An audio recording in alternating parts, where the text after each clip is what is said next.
You win this battle, man, I'll soon be dead. I'll glue your face to my dick so I can fuck with your head. I got metaphors coming through my pores. You probably never been in a battle before, so I hope you realize your mistake. There ain't no party, counts of candles, this will be a piece of cake. Oh, way down south in the land of traitors, rattlesnakes and alligators. Right away, right away, come away, come away, right away, right away, come away, come away. Where cotton's king and men are chattels, Union boys will win the battles. Right away, come away, right away, come away. We'll all go down to Dixie, away, away. Each Dixie boy must understand that he must mind his Uncle Sam. Away, away. We'll all go down to Dixie, away, away. We'll all go down to Dixie. Folks, welcome to the 4 Hours Podcast, internet radio phenomenon hosted by an occasional morning person. I ask the most interesting people I know about their sleep, their routine, life, love, stress, and setbacks. If you want to write to us, you may do so in one of two ways. One, the Before Hours Podcast at gmail.com. Huh? Or you can slide into my DMs on Instagram, Bobby Sheen, LOL, because you know I bring the laughter. But for now, returning guest, a good man and a fellow stand-up comedian, Brooks Tawil. How are you doing, Tawil? I'm doing good, Bobby. I'm doing good. Yeah, I like calling people by their last name, but to call an Arab guy Tawil sounds kind of... It doesn't really work out. It doesn't really work out. And it's not even, as we discussed in the last time you were here, it's not even the correct way to pronounce your last name. No, the real pronunciation is Tawil. Tawil. Right? It's a lot more fancier, a lot more Arabic in there. Yeah, dude. But you know, because you introduce yourself as Brooks Tawil, you give everyone the Anglican version. Yes. Because you're like, listen, I know your mouth can't do this. Yeah, right? exactly. Pause. That's what I told my girl. But it's a little like you're at a Mexican restaurant and you want a quesadilla, and you're like, do I say quesadilla like a gringo, or do I go, can I please have a quesadilla? And then they shake their head and they're like, please don't say that again. It's sir. worse. It's much worse when people try and say Tawil, right? Tawil? They don't have the back of throat inflection. They don't have that mouth movement that Arabic has. So it just comes across wrong. And that's why my entire family for generations now just says, oh, it's Tawil. Yeah, and we just go with it. We've been very Americanized in that sense. Should we explain what we just did for oh, right. No idea what that was. For the people who aren't familiar with the greatest song ever created. That's how we started the last episode. And I was re-listening to our last episode. And then I was like, fuck it. I should do it again. Yeah. So Bobby, I know you, Bobby, you're very familiar with American history and just history in general. And I remember relating to you with your whole President's one-man show. And I loved watching that. But we have both history buff in us. Yeah. And that song is unironically one of the best, just like historical songs out there. It's a beautiful song. It's taken Dixie and it's northing it up and it's showcasing the winning side. So what's not, it's the most American thing possible. Yeah, dude. It's almost like, what's the analogy? I don't know if there is one. It's kind of like when you listen to a diss track and then someone references the lines in the diss track they're responding to. Yes. It's very diss track-esque. Yeah. It's diss tracks before, rap came along. So like it's pretty and pretty hey, you had East Coast and West Coast, but the first rivalry was North versus South. Yes. Right? Yeah. So yeah, because there's the Southern anthem during the Civil War was Dixie, which is a minstrel song. Yeah. Which is the protagonist of the minstrel show is this guy in blackface singing about how great the South is and how much he likes being a slave, which is actually written by a white person. You're not going to believe it, right? So the Union troops were like, we got to write a better version of this. And then it's all about, it's just basically the Union dunking on. My favorite line is each Dixie boy must understand that he must mind his Uncle Sam. It's such a good bar. Because it's like now you're waving at your finger at someone for, owning slaves or whatever. It's showcasing how childish this whole thing could be. It really could be viewed as. And then it's just honestly a great rhyming rhythm. That's just a fantastic part of the song. Are you familiar with John Brown's Body? I know John Brown. I don't know John Brown's body. So, that makes it sound like you're denying him. Is he behind the curtain right now? Is this Love is Blind but History Edition? We had a high school teacher. He was our science teacher.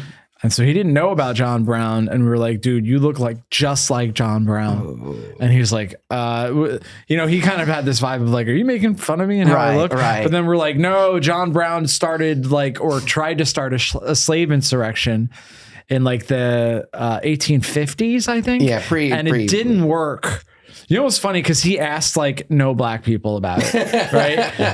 he kind of had respect because he literally lost his life trying to fight against slavery. Right. When a lot of white people are like, hey, well, it's not. I don't like it, but I don't want to rock the boat. Right. But he did have sort of a white savior thing going on. It was very like big complex, but then I'm just imagining the black slaves looking at it afterwards. They're like, well, he's got the spirit. Because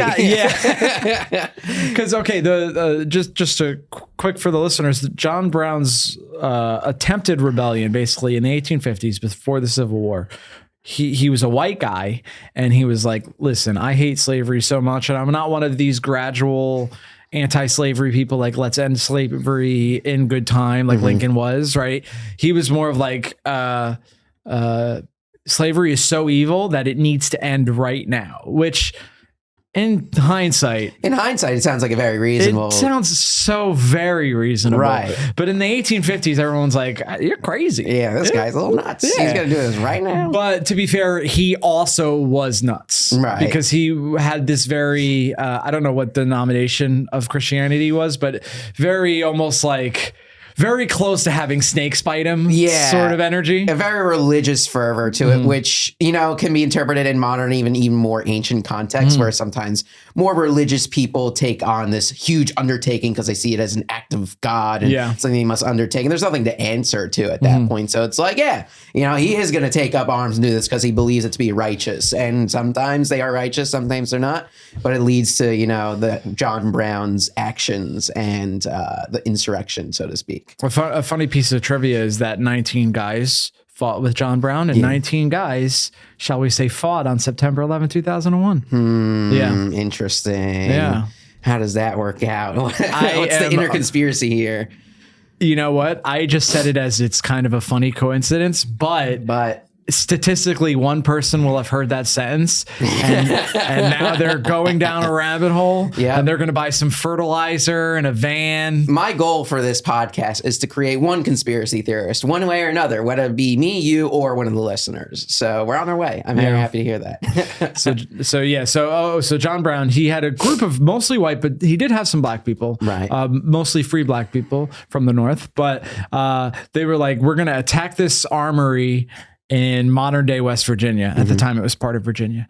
And he was like, we're going to steal all the guns, and then we're going to bring the guns to the slaves. And then the slaves will be like, dude, it's time for an insurrection. You know what I mean? But they started doing that. And all of the slaves were like, no. What do you mean I need to fight a war now? What? Well, they were like, this is stupid. Because it's like you're just arming people who have no or very little knowledge of guns right now. To be like, now this is going to start a whole war. Like that's not a small undertaking. I sort of think that maybe John Brown knew it was going to not work, but he was like, because he was so religious, he was like, dude, I want to be a fucking martyr right now. In a sense, martyr, or there is sometimes a belief of God is on my side, I will not be hurt, or something like that. Oh yeah. Which again is very historically, this is not the first time someone has thought that in human history. Be like, God's on my side, I can't lose. So unfortunately, in this case, it ended up in John Brown being surrounded inside of the armory.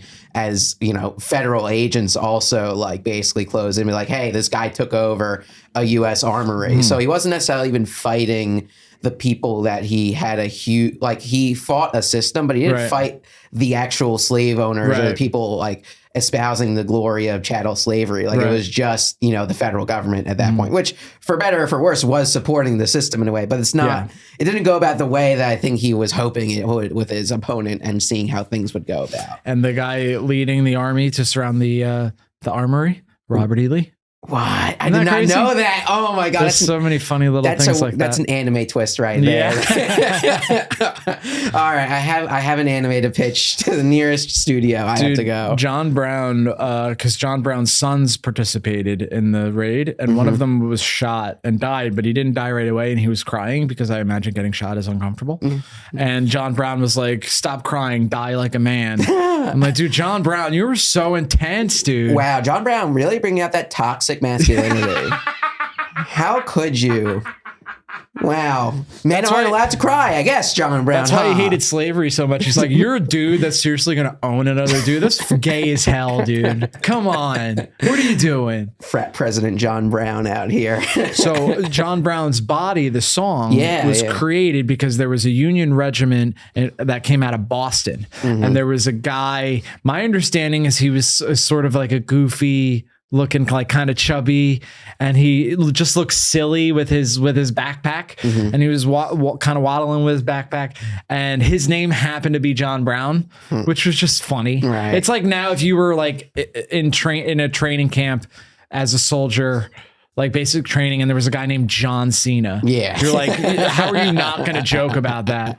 So they started singing John Brown's Body lies a moldering in the grave, which eventually morphed into Mine Eyes Have Seen the Glory of the Coming of the Lord. Yeah. But they would sing that song as a joke, and then those guys went to battle, and they sang that song.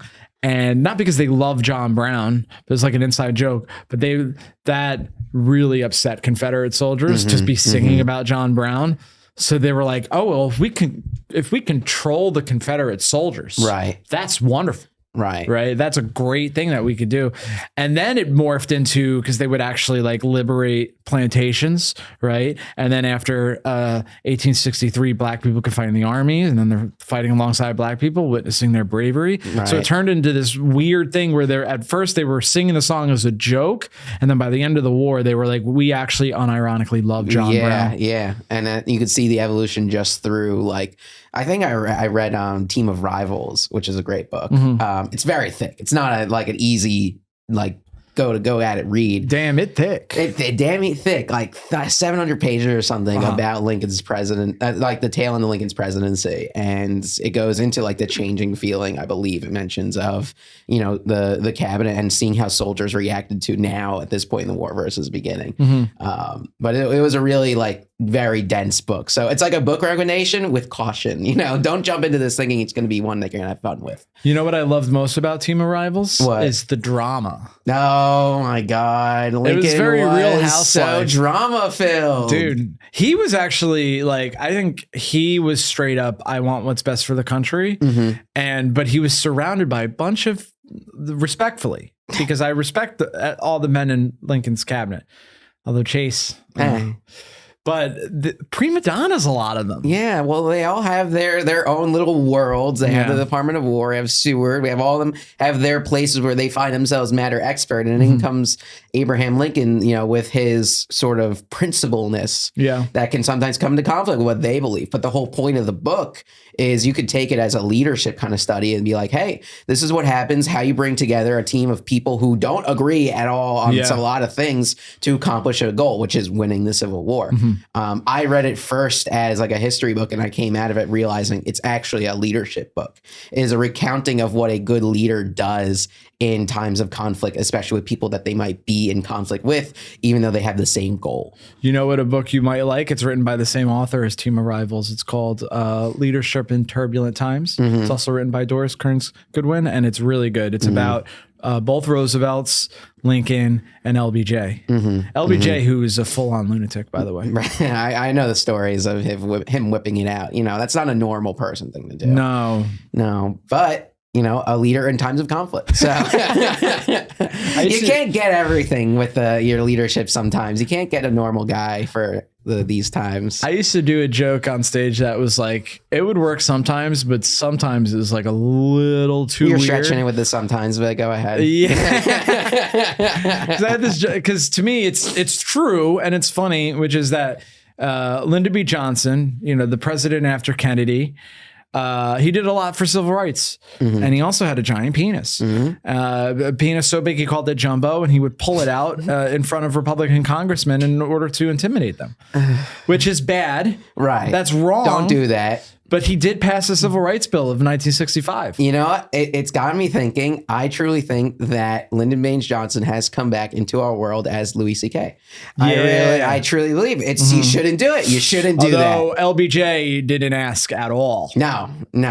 He actually, that means that Louis C.K. is progressive in that way. Yeah, if you got those two in a room, LBJ would be like, "What do you mean you ask first? That's crazy." You know what I mean? The progression. And then LBJ wouldn't even understand why Louis got in trouble, because you'd explain to him like, well, it's about the power imbalance you see, and he's like, well, yeah, I have all the power. And why do you think I became president to not fucking get pussy, dude? What are you talking about? That's the thing is Kennedy got a lot of pussy, and everyone's like, well, he was very handsome. LBJ got pussy just from being president. Like Kennedy would have gotten as much like sex as he wanted. I don't know if he were the president, or if he were a lawyer, or if he were just he could have been a garbage man, right? Which is actually a 6-figure salary in New York City. So and they those garbage men, that thin green line they maintain. Yeah, dude, they are a thin green line. They are a thin green line. Hell I saw one of those, you know, the thin blue lines, like cops, I love cops, and there's like the red line for firefighters. There's lines for everything now, and the green line is your DSNY. It's your Department of Sanitation kinds of folks. The funny thing about the thin blue line, it became political, like post Eric Gardner, I guess, right? Yeah. Because I think I've heard some people call it the Blue Lives Matter flag, which I could understand why they would think it's called that, right? But the thin blue line flag, like,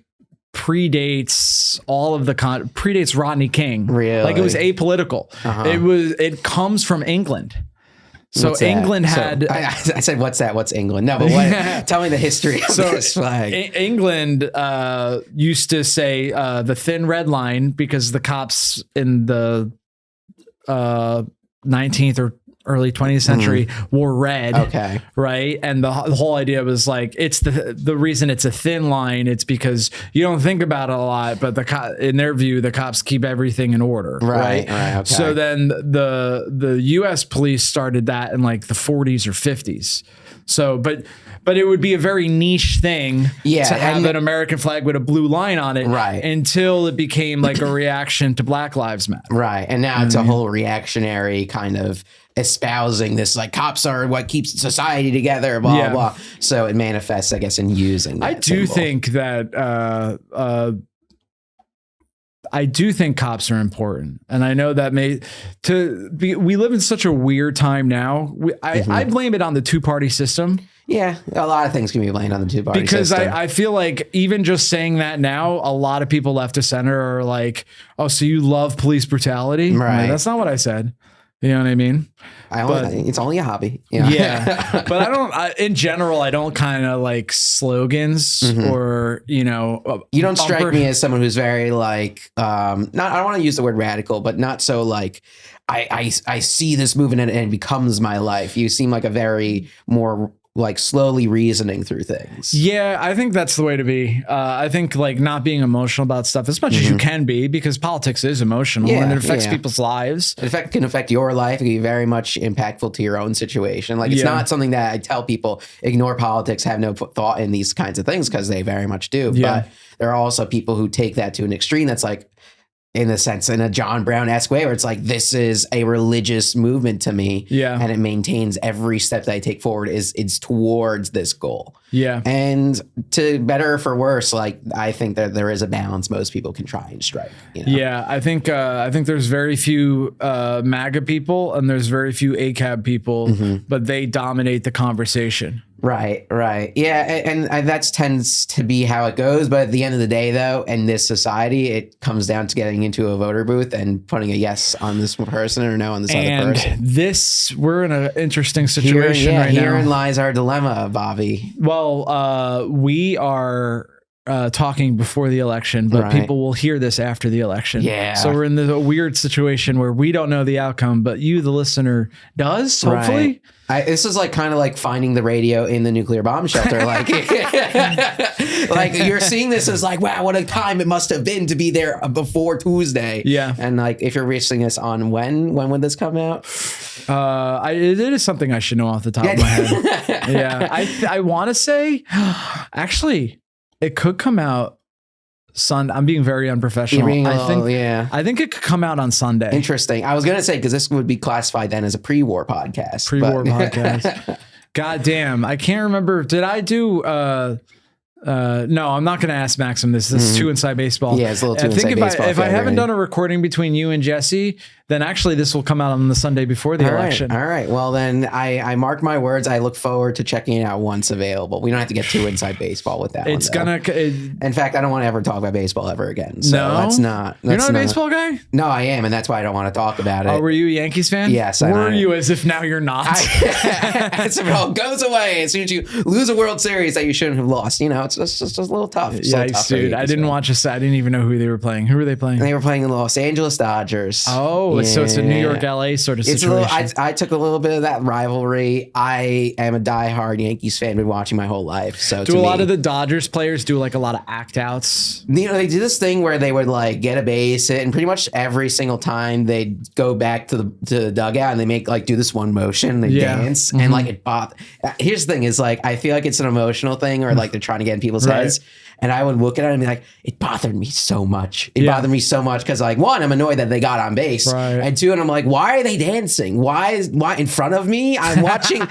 I mean, not in front of me because I couldn't afford those fucking tickets, but like on TV, right in front of me, they're doing this. And honestly, they just played better baseball and won. And I hate that that's the reality, but the Yankees did not play. If it's any consolation, the Dodgers used to be in New York, so maybe you could tell yourself that the New York team still won. My dad's old enough. He just turned like 81. And wow. Yeah, he's old. He's old. And he remembers, like, he actually remembers, like, oh, yeah, back in my day, the Brooklyn Dodgers were here. And they, you know, and then we'd go to the games and there was the trolley on like Coney Island Avenue and we'd take that trolley. And I'm like, it's a true time. It existed. And now, you know, the Dodgers essentially occupy LA as the premier baseball team. The Angels exist, but no one really like talks about them. And the Dodgers are a really expensive, really big franchise. So for them to face off in the Yankees in the World Series is not something that should be necessarily unexpected. They're a fantastic team with probably one of the greatest baseball players of all time on them.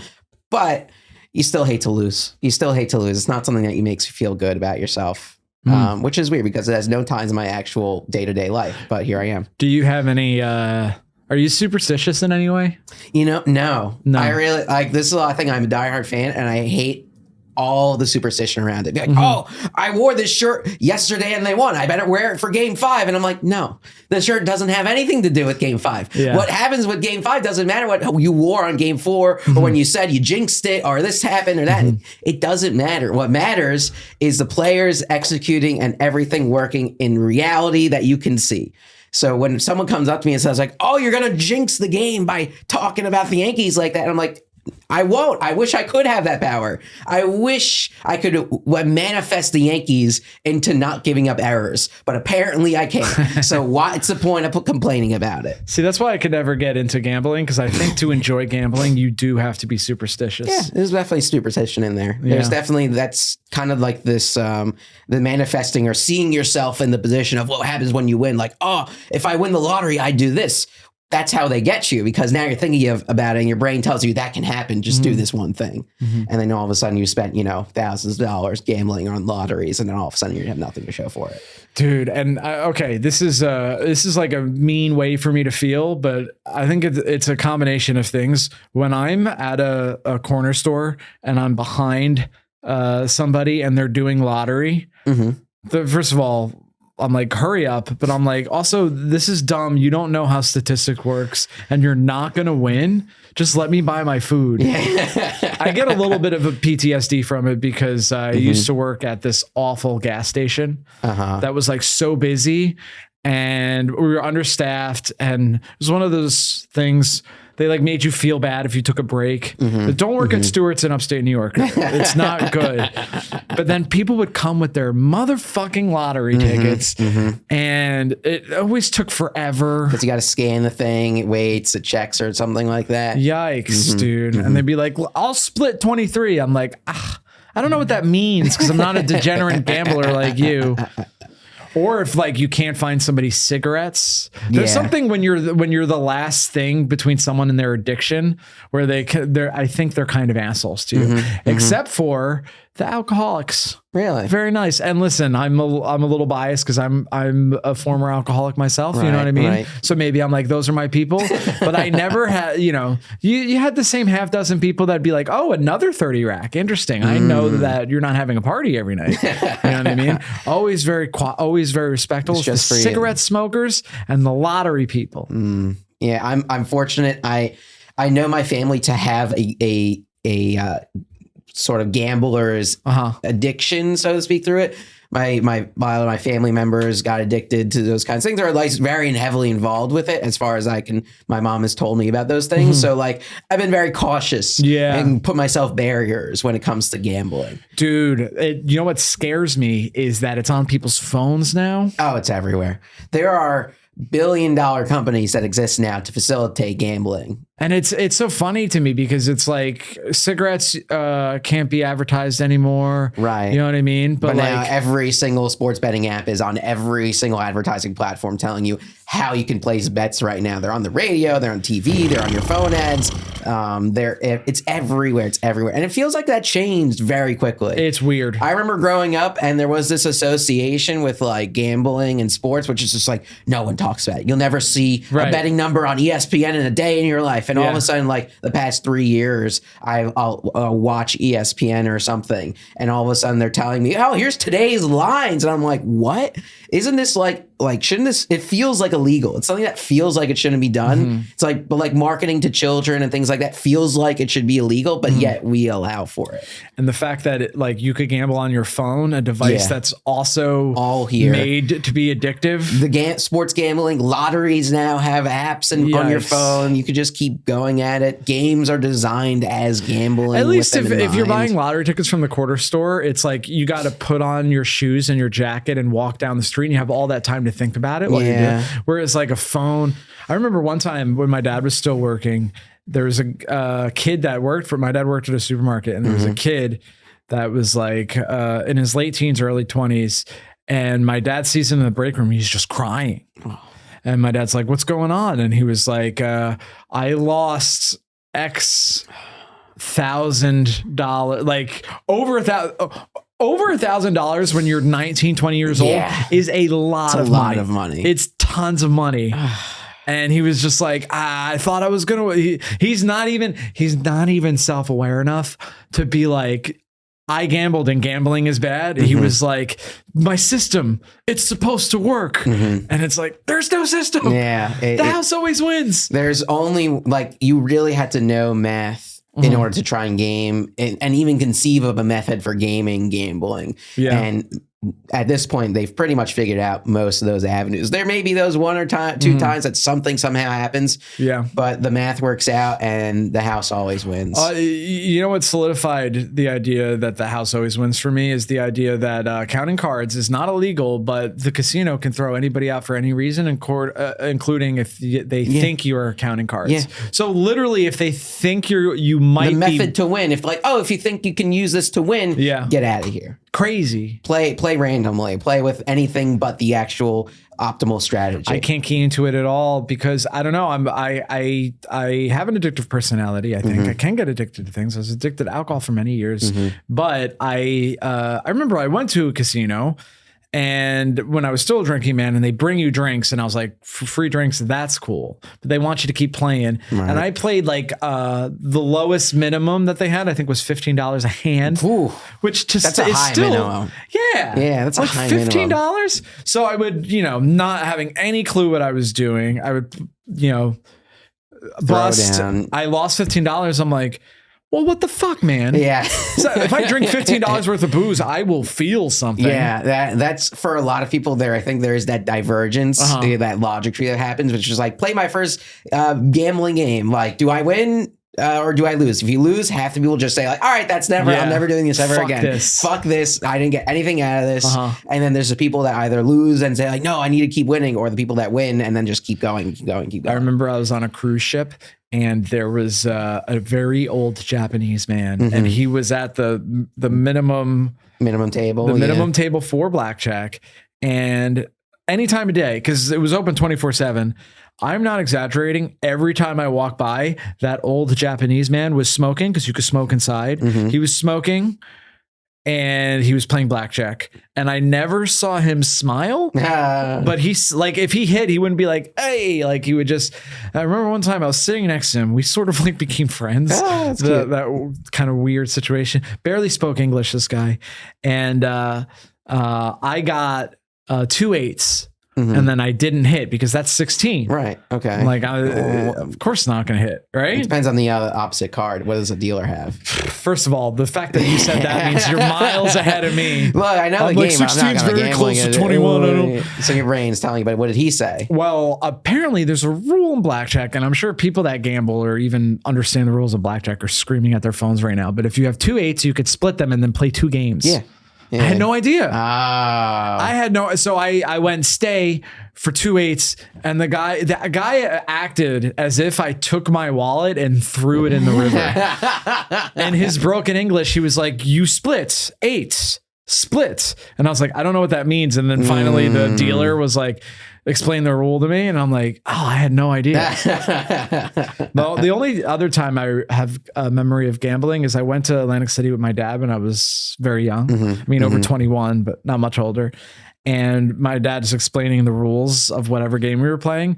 And I remember there were these two, they just looked just fat divorced guys. Aww. You know what I mean? Aww. That's just the best way to explain it. Divorced dads. Divorced dads. Yes. Yeah. Not spending time with their children. That's what I think it was. Because those two guys, under their breath, but like so me and my dad can hear them, went, "Weekend warriors over here." And I'm like, yeah, I'm not a fucking loser that plays blackjack all the time. That's crazy. Warriors. I have the Civil War to read about. It was just so very funny.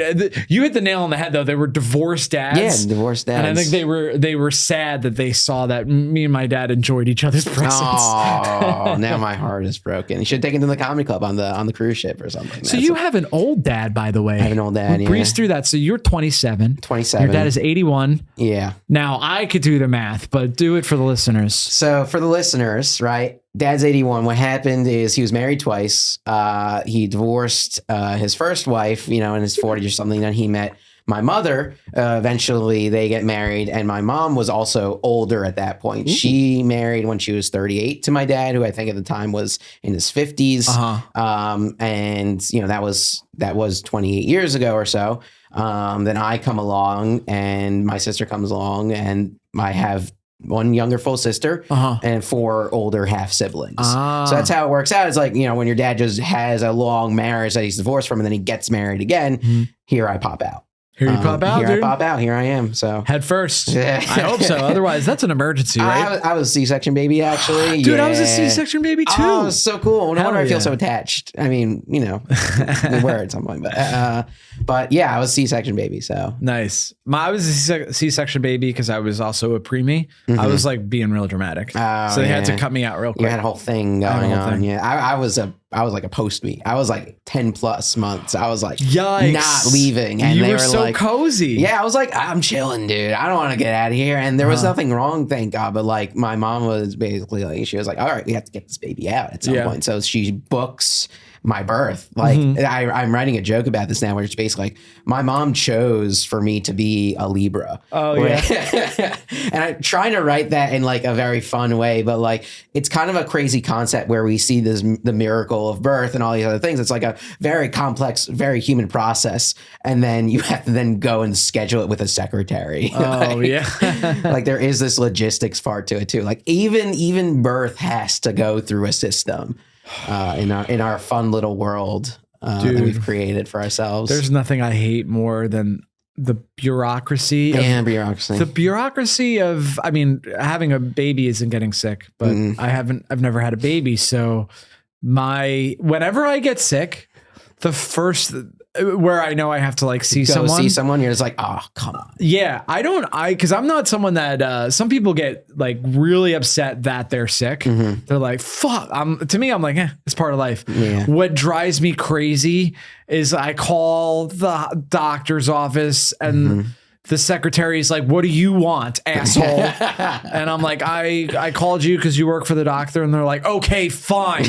What's your insurance? And I'm like, I have ABC insurance. They're like, we only take XYZ insurance. And then I walk in and the doctor's like, all doctors are like that one friend that you have that's like so addicted to their phone that they can't have a conversation with you. Yeah. And that's what talking to all doctors feels like. And they're just like, okay, here's what's going on. And then there's just like, it just go. Like, I feel for my doctor's visits, and I love my doctor because he is like that. He's very knowledgeable. But I walk in, I have a 4 out of 10 interaction with person behind the front desk.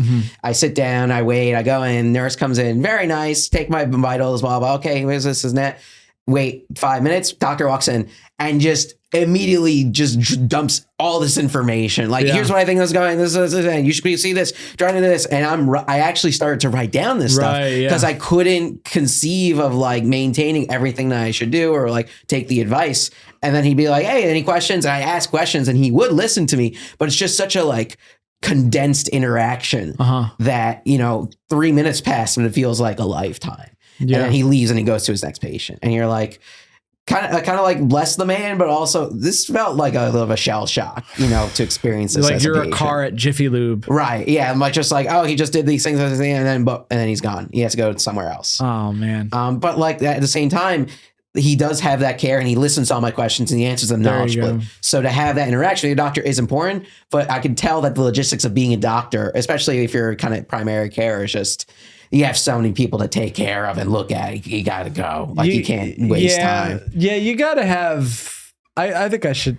What I'm learning from this is that I should have more empathy for doctors. I'm on every empathetic. I'm an empath, but I like to think of myself as, I like to put myself in other people's shoes and perspectives. And like, I could see like when there's a busy doctor's office and there's like 3 people waiting outside and I'm one of those people and then he has to go and run around. I'm like, all right, the guy's working hard. I get it. But I'm also not going to not get what I want out of it. Right. I am going to ask these questions. I am going to be persistent and make sure that I get the care that I, want to deserve. Of course. So, and I think everyone should have that mentality. Be considerate and kind, but also assert yourself and make sure you get what you need out of it. Dude, and you're a native New Yorker.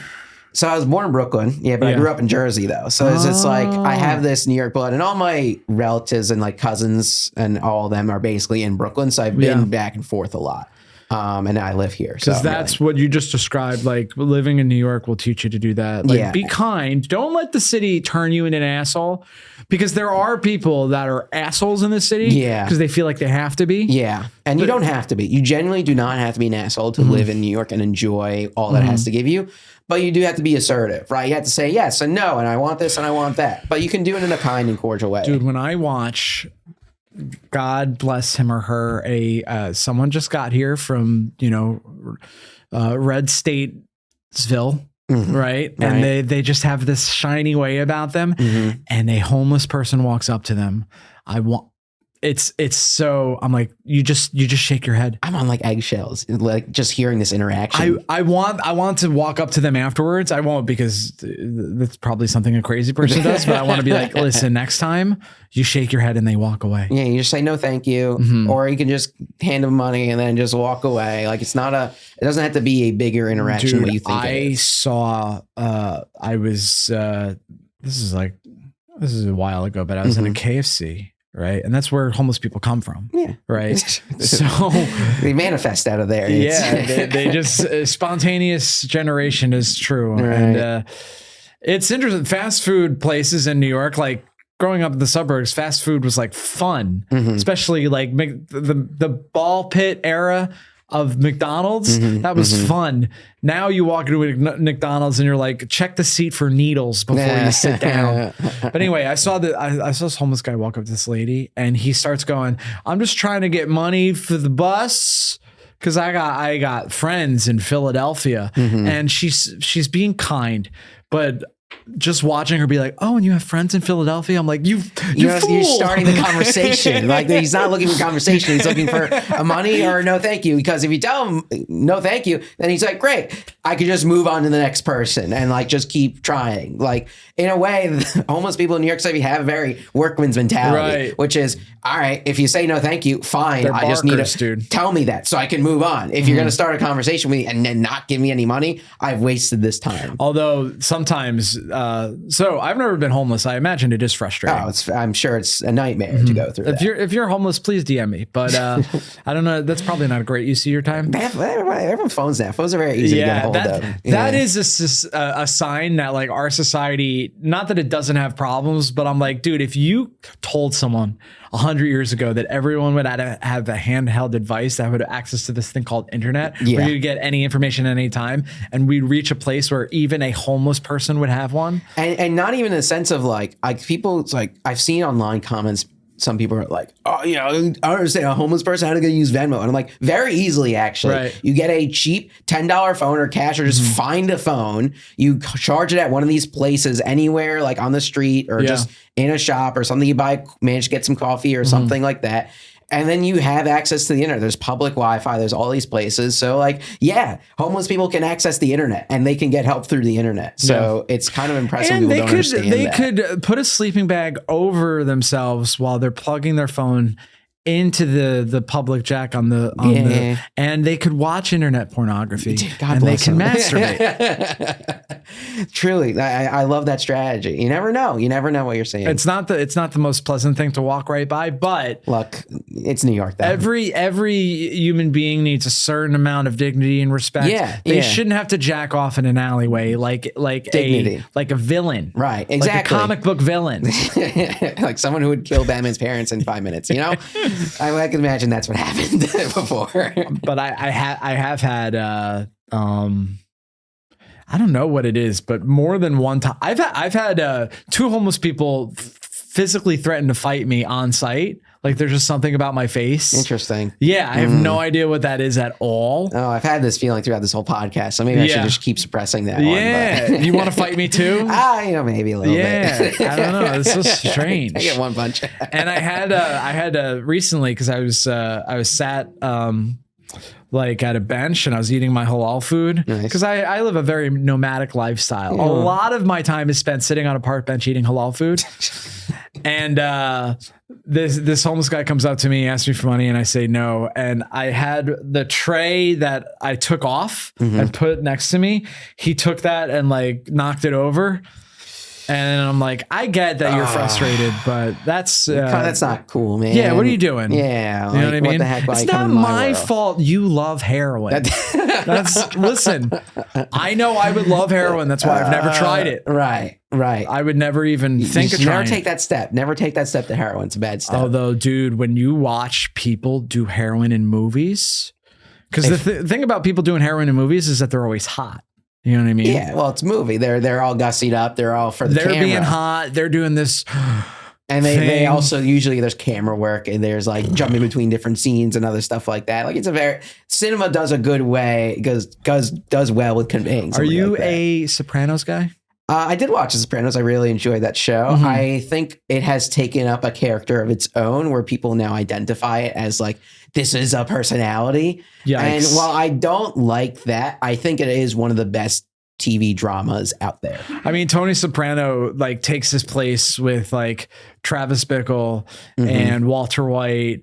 And Patrick Bateman as like a dumb guy being like, these are cool guys. Instead of being like, no, the whole point of the show or movie is that they're not cool. Yeah, the whole point is emulate them. There's a reason why they're called anti-heroes is because they're truly, when you analyze them, aren't good people. They are not heroes. They are quite the opposite of them, actually. But they are the protagonist. Yeah. And there is the thought of what is the protagonist and are they always have to be a hero? They do not have to be. They can be genuinely horrible people, and yet the story follows them. And yet the story is built around them. And that's where something, as someone who is creative and not necessarily in the world of TV writing, I look at those shows and I'm like, this is fantastic how they're able to make me both hate and love someone at the same time. And that's truly the beauty of where I look at The Sopranos. I'm like, that's a top tier TV show because it manages to toe that line so perfectly. every single episode, season in, season out. The consistency on that show is I think bar none something that every show should aspire to. For me, that's what a lot of top TV shows like at their heydays, like Game of Thrones, felt like that. Every single episode came in with this consistency, and I would have your heroes, you have your anti-heroes, you have your protagonists, you have your stories crisscross going in singular ways. And to me, great TV is able to do those things. It's not just watching the hero go through their adventure and then they fail and then they succeed and then it's yay. Like it's everything even more complicated than that. So when I look at Sopranos and I look at Game of Thrones, I view that as the pinnacle that every show should try to aspire to. So tonight, my girlfriend and I, I've seen The Sopranos before. Yeah. I watched it during lockdown. Ooh, okay. So you had all the time. Dude. And I actually purposely watched only one episode a day, even though I had all this lockdown time. Right. Because I was like, I want to spread this out for as long as possible. You know what I mean? But tonight, she is going to watch the series finale for the first time. And I get to watch her watch that last scene. Oh my God. That's so exciting. That's a magical moment. That's a magical moment. If you haven't seen The Sopranos, you should have by now. But you might want to turn this off. Right. Spoiler, 1,000 spoilers. 1,000 spoilers for the end of Sopranos. Bobby, first off, you do have to film her reaction. Oh, that is mandatory, I feel like, because it's something that, forget about the internet, forget that. You're going to want to see your reaction to that ending later on a rewatch or something like that. So spoilers again for the ending, but again, the whole show is following Tony Soprano, mobster, mafioso, New Jersey, the family, season upon season, fantastic television. And the ending has this it ends with something so non-concrete but so debatable that for years people have been debating what actually happened with the ending. Tony and his family go into this restaurant. They go to sit down. The music starts playing, then the music stops. Tony looks up. The door closes. Black screen. Nothing else. And what feels like is implied is that Tony got whacked. Tony got shot. Someone came in the restaurant and finally got Tony, right? And that to us that was my interpretation of it when first watching. But it's so sudden, it's so immediate, it's so Tony looking up and done that it had people questioning, like there are videos of people watching, like, did the TV break? Like, what's going on? Like, why did it go to black screen? Come on, right now? And then you're realizing, oh, that was the ending. And it's in a weird way, it's beautiful. Like, it is showcasing that, you know what, I'm going to let the fans kind of go about it and have their debates and everything. But the reality is you know what happened. You know what happened, and you're just trying to make up scenarios in your head. Like, no, but maybe something happened and it was just his friend, and this guy is actually dead. And he's actually come to say Tony. Like, you can conceive all these scenarios. You know what happened, and the fact that you don't want to accept it showcases why it's such a good show. Yeah. It's fantastic. So, and it was controversial. Very controversial. I think... Because people were used to, like, oh, shows have endings, and like, oh, it's the ending of Friends. Oh, they all go together, blah, blah, and everyone has a good time. Like, shows had definitive endings when they were going towards their last seasons and last episodes, and this felt so sudden.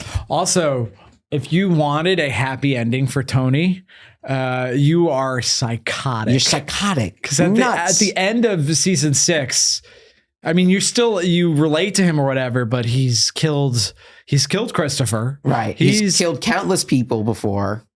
And he doesn't even live up to his own principles. No. He's abandoned his principles. He has become he was already he's become a horrible father, a bad husband. He has genuinely wrought destruction and chaos across the tri-state area. Like, he's not a good person. There's also, it's funny because I watched the ending during lockdown, so I had all this time to think about it. I remember I watched it because I was working from home at the time. I watched it on a Friday night, and I spent literally all of Saturday just reading and watching what everybody has said about it. Just because I need to, because I miss so many things when I watch a television show or when I watch a movie, and the people that could catch the little, like, someone. Okay, so a lot of people think that the guy in the members only jacket is the guy that shot Tony, right? Yeah. A lot of people had that as a debate, basically.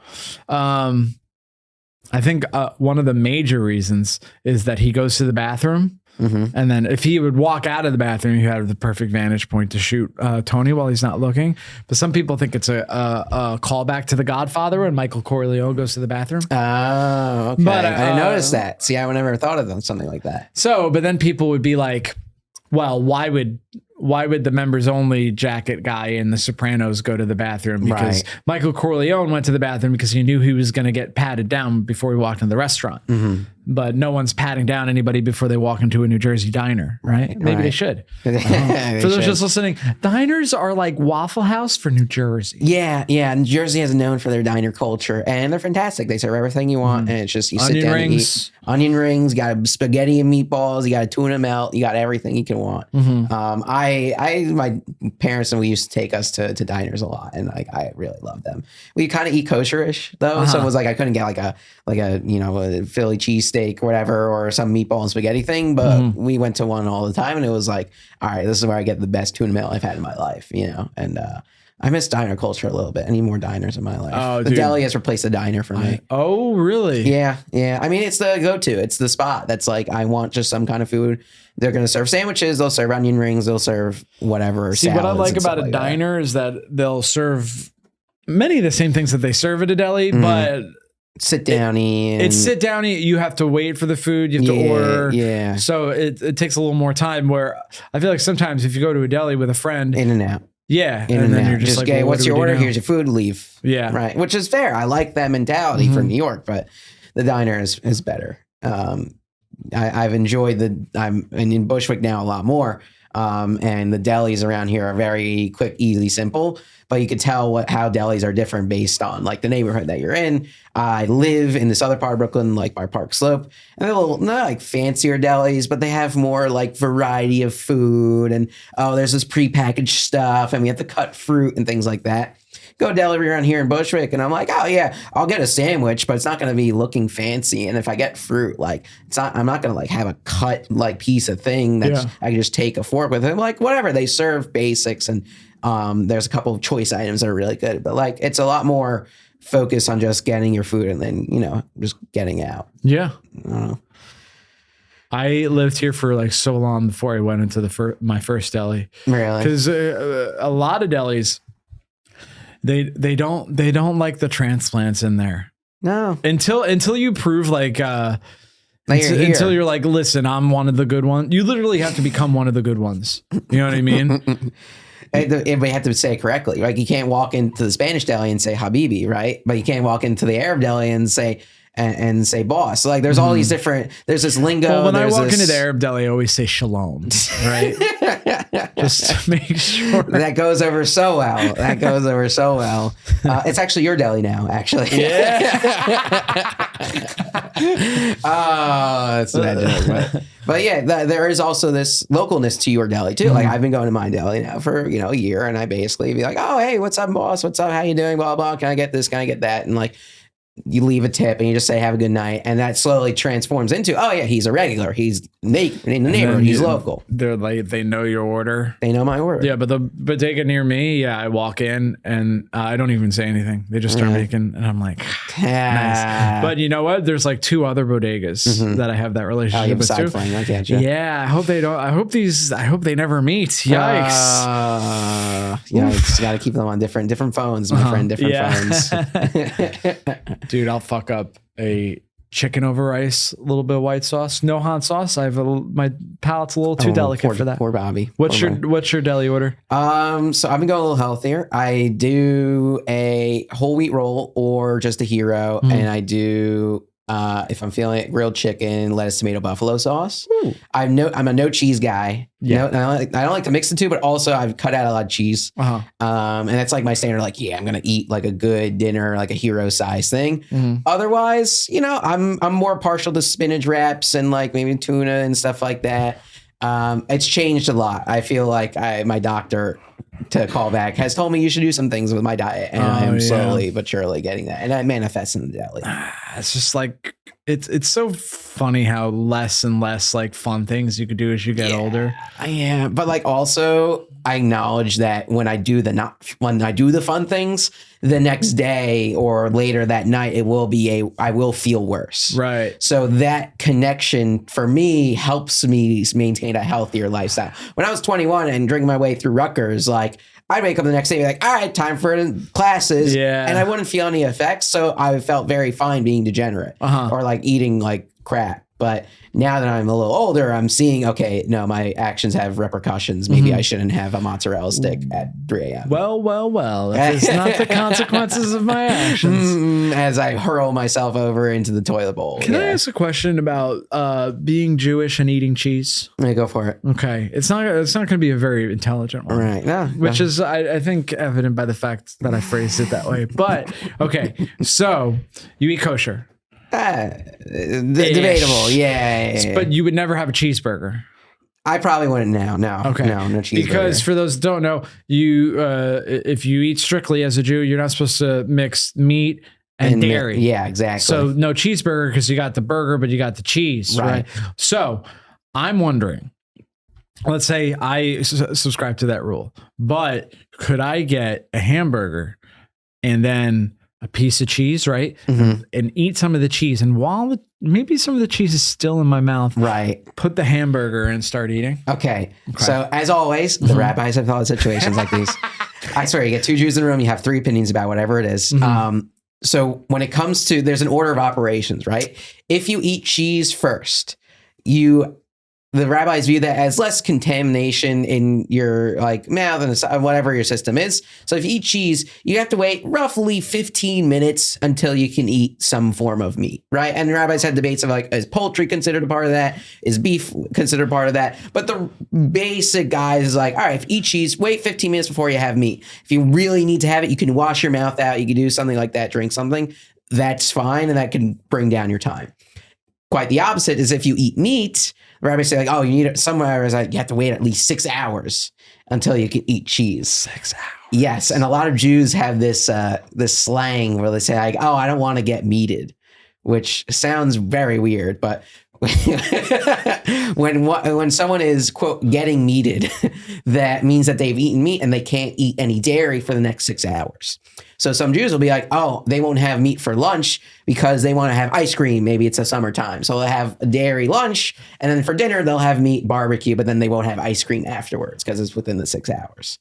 And again, there's debates about the timing and, this person's 5. Some Jews think that poultry is only 1 hour. Some Jews think that all meat's 6 hours. Some Jews think that fish is sometimes considered meat for like an hour. And then there's a whole bunch of specifics. Oh, and if fish is meat, then you can't have a fish cheese sandwich. Right. But there's some people who say that fish isn't meat. It's a different category. Fish is considered. Some people are like this. And some people even have a provision you can't eat fish and meat together because I could talk about this all day and we could get a rabbi in here and start a class and really have a real shiur, but it's going to be too much.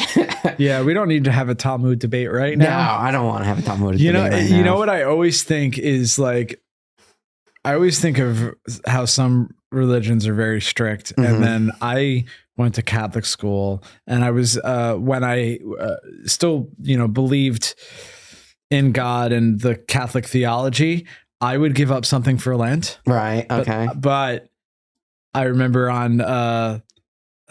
we had a St. Patrick's Day celebration, which wasn't on St. Patrick's Day, but it was one of the ones where it had fallen in Lent.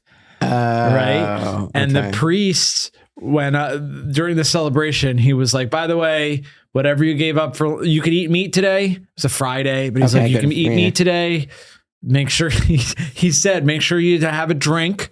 This is a religion. He's like, I want you to drink. Right. Have some meat, and whatever you gave up for Lent today, you could do that too. Wow. But I remember that because I was a boy and I had given up television for Lent like a psycho. Yeah, that's nuts. So before I had a TV, by the way. Oh, wait. I'm sorry. I had a TV. It's before the internet, so I couldn't even like. Oh, okay. So, dude, I had like books and my own thoughts. Right. Dude, I almost went crazy. I almost went fucking postal that Lent. You should. I feel like it was so dumb when because I'm just imagining you not having a TV. I'm like, I'm gonna give up TV. That's how you get out of it. Yeah, I'm gonna give up. Having sex with my supermodel girlfriend. Oh no.